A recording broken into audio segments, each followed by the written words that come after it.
So that's the first control validated. What we'll do now is perform validation on the age control.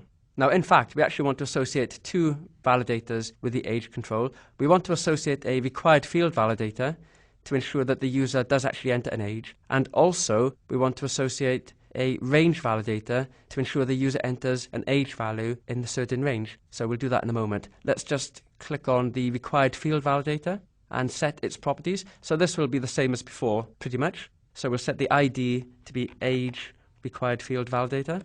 And we'll set the control to validate. Well, clearly we're validating the age text box here. We'll set the display to dynamic. And we'll enable client script. That's the default of true. The error message, age required. Set focus on error. Set that to true. Text message, age required. So that's the required field validator. And let's also now add the range validator after it. We'll just put it immediately there after the required field validator. Okay, and let's set the properties on this one. So I'm going to set the ID to be age range validator. As before, we need to specify the control to validate. So the control to validate is age text box. So you notice here that we have two validators, age required and this one here. Both of these controls are validating the same text box. So that's okay. You can have multiple validators associated with the same control, but each validator is only associated with one control. So this validator validates one control, and this validator validates one control. So let's click on the range validator again. I'll set the error message to be age must be between 18 and 65 inclusive. So that's a business rule that I want to enforce, that the user must enter an age between 18 and 65.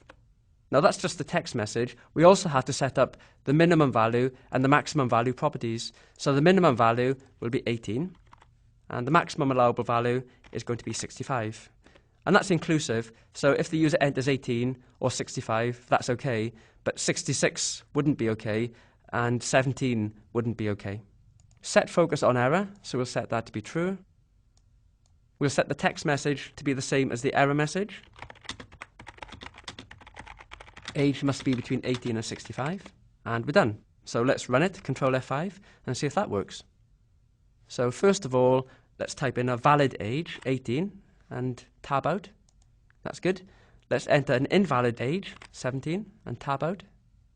Aha, that's excellent.